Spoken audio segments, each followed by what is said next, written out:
Empecemos entonces a desarrollar la plataforma de inversión. Aquí queda nuestro tablero, así queda nuestro tablero Kanban, nada más para que sepan, estoy utilizando la versión 1.5 de la metodología de trabajo de Avanti. Habría tres requerimientos, el del data feeder, el del analyzer y del action. El action, como es algo tan pequeño, simplemente es un logger. Perdón, vamos a hacer algo que escribe un CSV, pero es algo, una sola incidencia se puede hacer. Por lo tanto, quedó como una incidencia, no como un requerimiento. Por lo tanto, vamos a desarrollar por ahora, en los siguientes videos, estas 5 incidencias que están acá, que básicamente es desarrollar estos componentes en orden de dependencia. Primero el action, que es el componente totalmente independiente, luego el analyzer y luego el data feeder. También se podría hacer a la inversa, pero tiene más sentido primero, por ejemplo, si no tiene tanto sentido hacer el data feeder, que va a depender del analyzer si no conozco cómo va a ser el analyzer. Por lo tanto, de alguna manera aquí vamos a desarrollar de adelante hacia atrás. Que por cierto es una de las grandes cualidades o talentos que debería desarrollar todo ingeniero de software. Poder ver, poder desarrollar de adelante hacia atrás. Si ven muchos de los principios de desarrollo de software, por ejemplo, inversión de las dependencias o abstracción, es parte de crecer como desarrollador de software, es poder ver las cosas en los dos sentidos. Una persona normal solucionaría un problema en un sentido, en el sentido más lógico, en el sentido intuitivo. La mayoría de las veces el desarrollador de software va a tener que resolver los problemas al revés. Primero irse a la parte abstracta a la más concreta, o de la parte menos dependiente a la más dependiente, o del contenido hacia el continente. Es difícil de explicarlo. Son de esos, por ejemplo, yo personalmente tuve que leer sobre esto, no sé, 10, 15, 20 veces entre artículos y libros a lo largo de varios años para entender este concepto de por qué es tan importante el invertir las dependencias y como yo digo, desarrollar de adelante hacia atrás en vez de atrás hacia adelante. Es difícil de comprender, pero eventualmente uno entiende por qué es el gran poder a nivel de abstracción que tiene este tipo de desarrollo. Entonces vamos a empezar con el action. Entonces aquí tenemos un, un directorio vacío. Voy a poner algunas de los componentes que siempre van en todo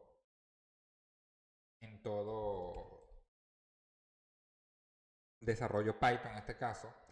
Mint es el nombre como tal que lleva la librería. Minimal Trader, por eso Mint. Y ahí va a estar todo el código. En este caso vamos a tener también unos tests, que son las pruebas unitarias. También vamos a tener un git ignore. Este no me lo deja hacer directamente acá. Vamos a tener un requirements.txt. Eso es algo propio de Python. No es imprescindible para cualquier otro lenguaje. Un setup.py también es algo propio de Python. Y bien, por aquí podemos empezar. Además, vamos a hacer un git init. Iniciamos nuestro repositorio. Y bien, estamos listos para empezar. Por acá, bien, ya tengo. Yo específicamente uso Visual Studio Code. Me gusta mucho utilizar esta IDE. Además, yo normalmente tengo una pantalla, la pantalla principal y la pantalla secundaria. En la pantalla secundaria tengo esto, que es Spider, que es una consola muy buena para, para una consola interactiva de Python. La utilizo como herramienta de desarrollo secundario. Bien, entonces comencemos con el action, la clase action. Si vamos al requerimiento, vamos a ver si el requerimiento me dice un poco más. Crear un componente básico que toma acciones basadas en una señal recibida del componente de análisis. Por ahora que solo loguee los mensajes en un archivo CSV. Vamos a ver si tiene alguna otra especificación.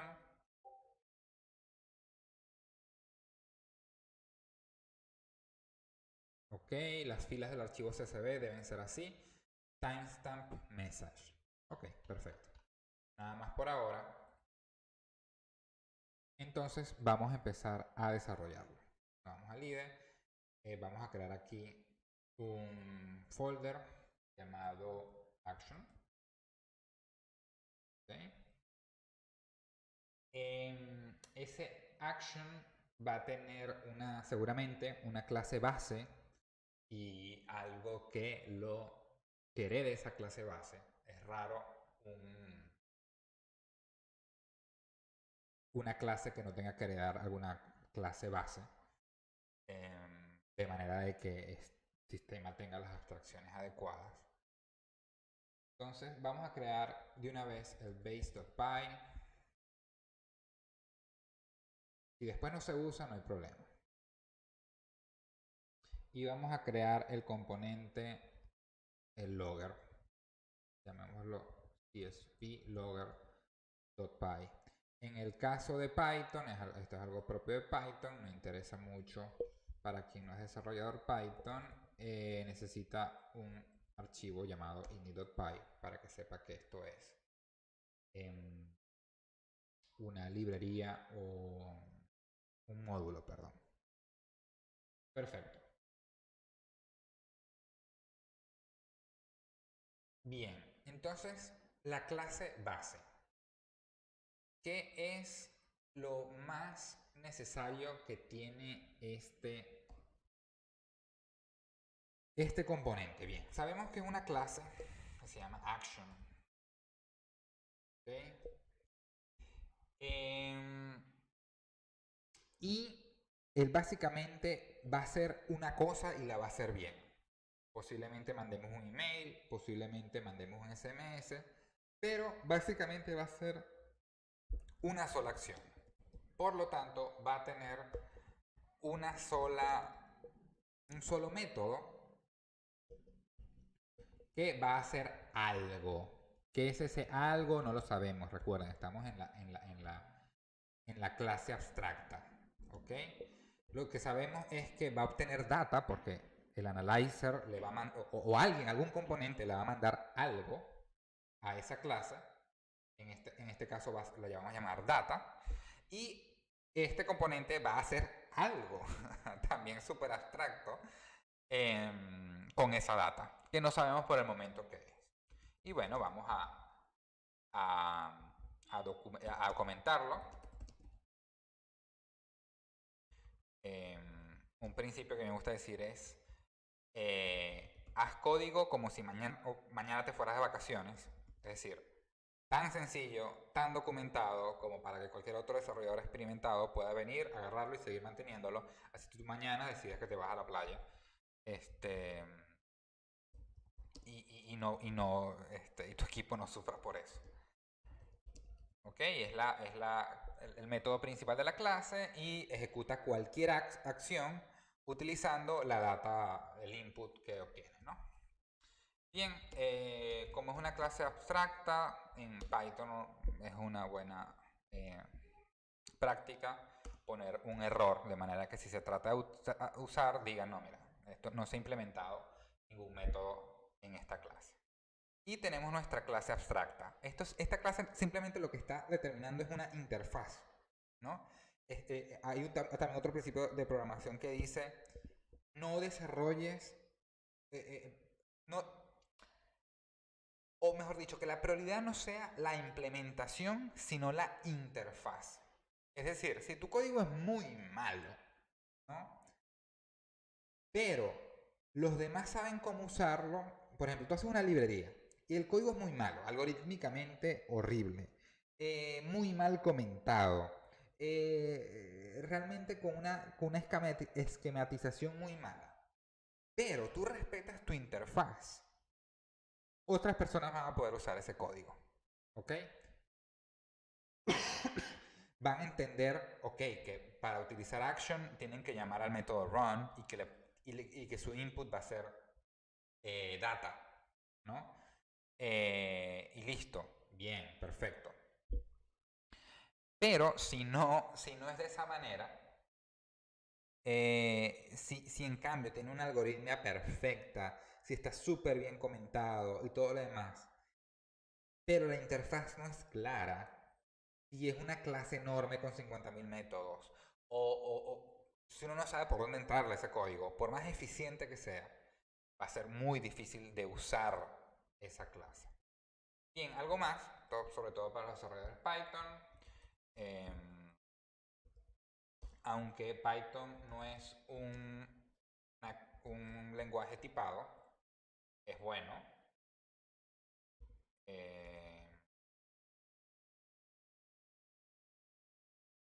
Es bueno usar lo que se llaman los type hints, de manera que cualquier persona puede saber de qué tipo de argumento es el que se debe pasar a una clase. En este caso es cualquiera, any. Bien.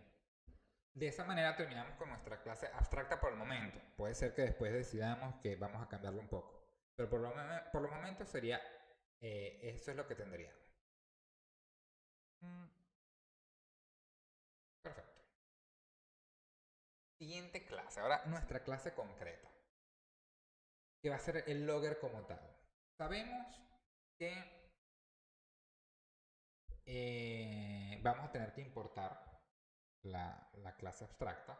Eso es seguro. Y sabemos que vamos a construir como tal, que tenemos que construir una clase run, ¿no? Que sobrecargue la clase de la clase abstracta. Y bueno, vamos a ver cómo hacemos esto.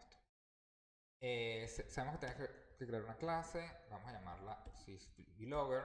Tiene que importar la clase action, tiene, perdón, que heredar la clase action. Esta clase action vamos a importarla primero. Okay. From int, que es config, ¿no? Action, base, import, action. Ok, perfecto. De ahí heredamos. ¿Qué va a ser ese run? Bien, o ese CSV-logger. Por una parte va a tener una clase llamada run, que va a tener data. ¿Okay? Y vamos a comentarla. Esto es un logger básico que escribe un timestamp y un mensaje en un archivo CSV. Perfecto. Bien. Algo que todo código de producción debería tener es un buen sistema de... Aunque esto se llama logger, es un uso distinto a lo que yo voy a llamar aquí logger. Hay un logger es simplemente algo que va, en vez de usar prints por todas partes para hacer debug, y luego quitarlos, y luego ponerlos, y luego quitarlos, o console log en caso de JavaScript, o write file, no sé qué cosa, en caso de C# o lo que fuera. Es mejor tener un buen sistema de logueo dividido en errores, warnings, información, error, etcétera, etcétera. Entonces yo uso para proyectos pequeños una librería llamada Loguru en Python. Entonces, vamos primero, cuando hacemos debug, es bueno saber que este método fue llamado. Por lo tanto, CSV logger called. Perfecto, así yo sé que fue llamado.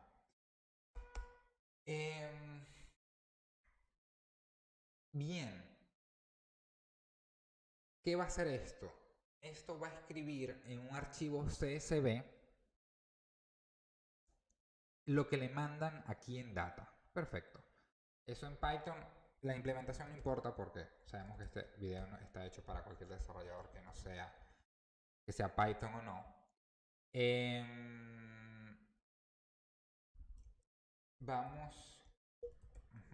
Vamos a abrir un archivo con un nombre que todavía no sabemos cuál es, pero sé que lo quiero tener como un atributo de la clase. Y una vez abierto ese archivo, vamos a... Ok, necesitamos la librería que me ayudará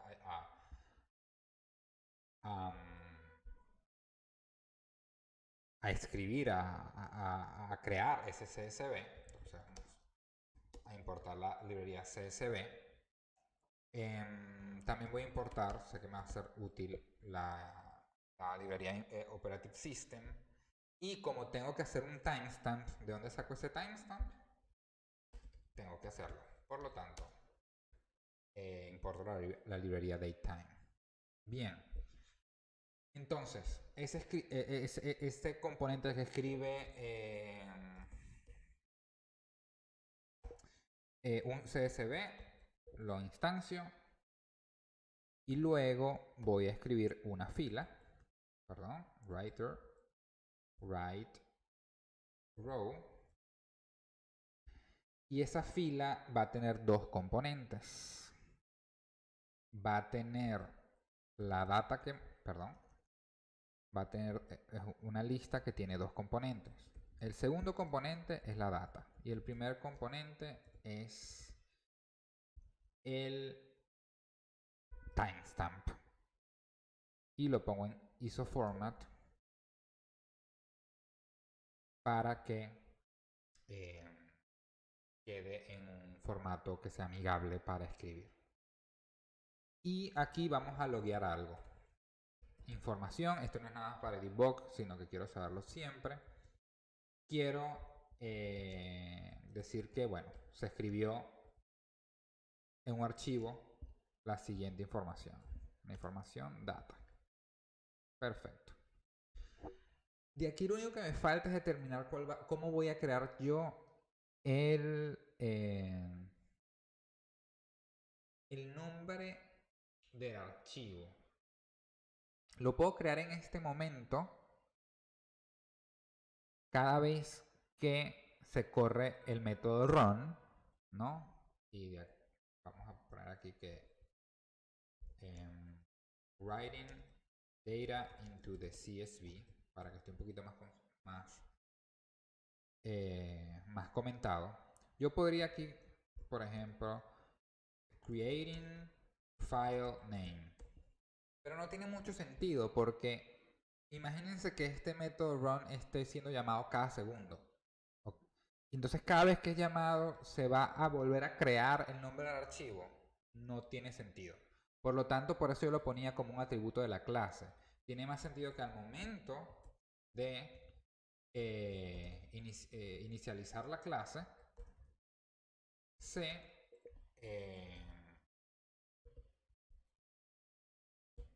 cree el nombre del archivo que va a quedar pues para siempre durante toda la vida de la clase. Ok, para tener un archivo, un nombre de archivo único, vamos a ponerle el nombre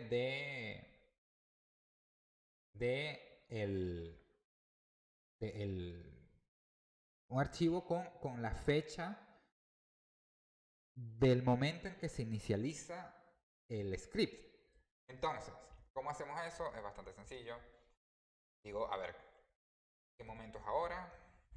Ok, lo inicializo como variable. Y vamos a convertir ese ahora en un string que va a ser el nombre de mi archivo. Esto básicamente es decir que es el año. A eso le sumamos, lo convierto en string, el mes. A esto le añado Concateno otro string que es el día. Vamos a bajar aquí un poco para que no se haga una línea tan larga.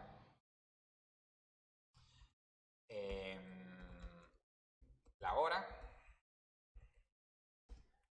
Y finalmente el minuto. Perfecto. Y bueno, el nombre es un CSV, por lo tanto hay que poner que es un punto CSV. Y este va a ser el nombre de nuestro archivo. Pero necesitamos una dirección, un path completo, no nada más el nombre del archivo, sino tenemos que saber cuál van a ser todo el directorio de eso. Sin embargo, eso es algo que yo quiero dejar configurable, ¿no? Por lo tanto, sé que esto también va a tener un archivo de configuración. Vamos a crearlo de una vez para que no se nos olvide, ya que lo estamos usando. New file, se llama config.py. ¿Okay? Este config.py va a tener, por ejemplo, el archivo el directorio a donde van a ir los logs, ¿no? Ese archivo va a ser este de acá. Vamos a crearlo ahorita. Tenemos mint, tenemos tests. Vamos a crear uno donde vayan. No, este no es el que yo quiero. Okay. En el directorio raíz, un archivo que se llama logs. Ahí van a ir todos los logs de cada vez que yo corro mi plataforma de trading. Y bueno, lo hago usando las herramientas que tiene Python en este caso para decir, mira, ponme ese archivo en el archivo raíz. Post path username. Aquí Python es bastante contraintuitivo en cómo se usa para hacer esto.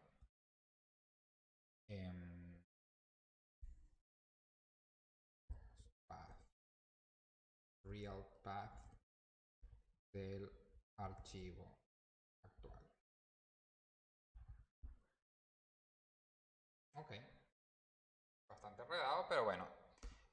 Básicamente esta variable lo que me está diciendo es, mira, y esto que es configurable, yo lo puedo cambiar, hardcodearlo o puedo poner cualquier cosa. Este va a ser mi archivo para los logs. Bien, vuelvo a mi archivo con la acción que tenemos por acá. Y creo, finalmente, el path completo para al que se va a guardar mi archivo CSV. ¿No? Aquí tenemos host, la manera de hacerlo en Python es host path join, pongo el logdir, que no ha importado por cierto, import logdir. ¿Okay? Entonces es la unión del logdir y de mi daystream. Esta simplemente para desarrollar Python, porque hacerlo con authPathJoin para que utilice la manera de unir los directorios según el sistema operativo. Si es Linux va a ser distinto de Windows, o mejor dicho, si es Unix va a ser distinto de Windows. Y bueno, aquí tenemos nuestro filename, que va a ser el año, mes, día, hora y minuto de cuando se instancie o se inicialice una instancia de CSV Logger, y luego esto se va a utilizar para abrir este archivo y listo. Básicamente este es nuestro logger completo. Como ven, fue una clase base. Vamos a salvar esto que está acá. fue una clase base que se me hizo. Murió mi clase base.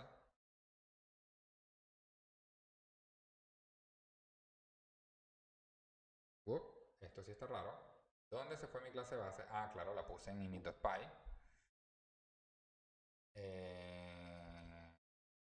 Bien. Aquí la tenemos, ahora sí.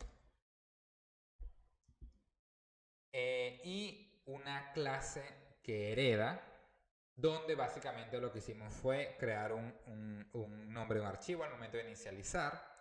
Y finalmente lo que hicimos fue abrir este archivo y escribir un timestamp y un data. Y la data del momento en que se corre el método run.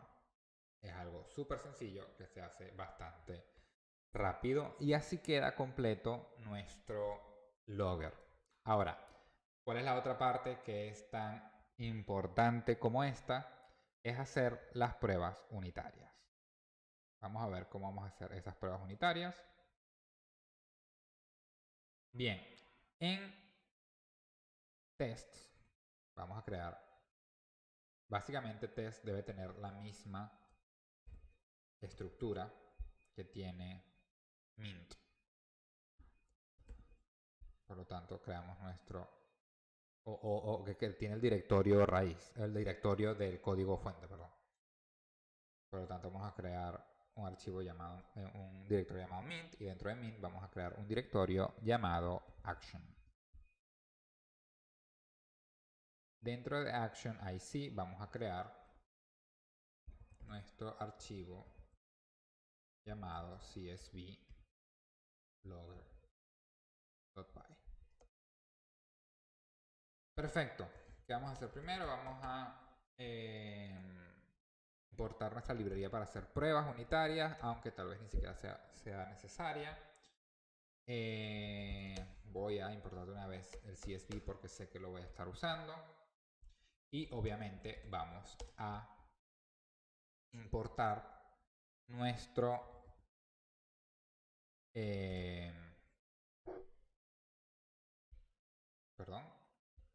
vamos a importar la clase que vamos a estar probando. Para quien se pregunte, desarrollador Python, que se pregunta cómo estoy haciendo yo para importar esto de esta manera, from min import csv logger, lo veremos en un pequeño videito aparte, ese sí, totalmente dedicado a los desarrolladores Python, que es cómo hacemos setup.py para que esto funcione de esta manera. Bien, entonces creamos nuestra clase de pruebas, test csv logger. ¿No? Y nuestra función que va a probar, que vamos a probar la clase run, es la clase que vamos a probar en este momento.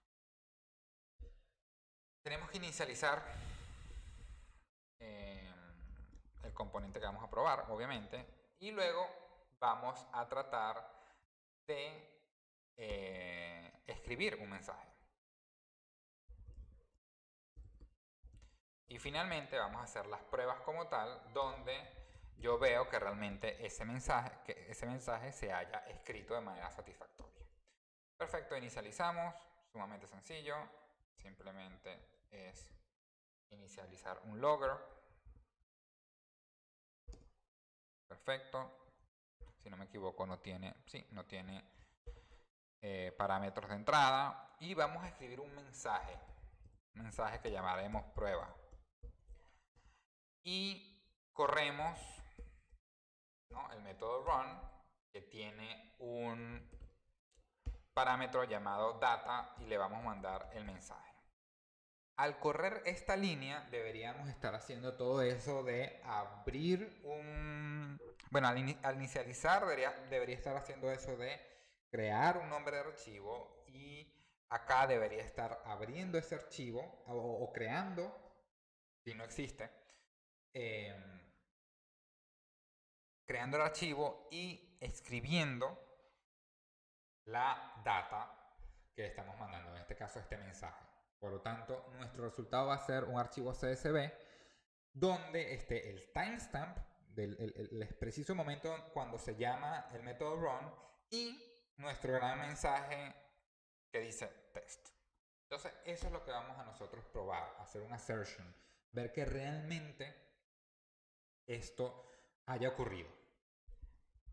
¿Cómo lo hacemos? Bueno, vamos a abrir ese archivo que ya debería estar escrito. ¿Cómo se llama? Bueno, sabemos que dentro de logs hay un atributo que tiene el nombre del archivo. Entonces vamos a leerlo. ¿Ok? Y habiendo abierto ese archivo, bueno, vamos a inicializar un lector de CSV, ¿no? Al que como parámetro se le pone el archivo abierto. Y vamos a leer cada una de esas líneas que tiene ese archivo CSV, ¿no?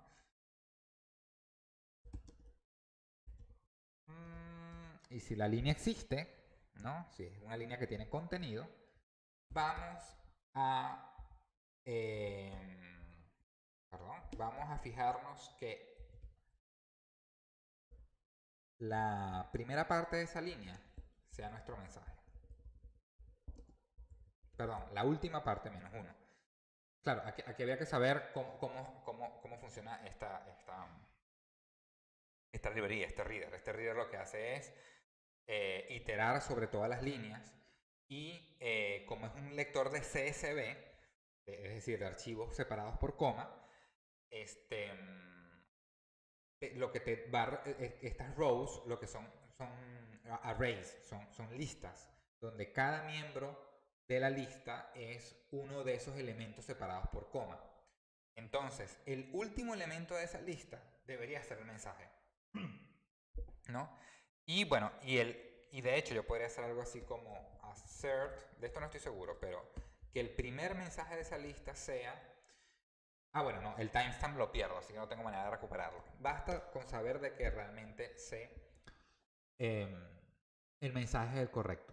Y listo, esta es la prueba unitaria. Si yo la corro, debería funcionar. Vamos a ver qué pasa si yo corro esta prueba unitaria.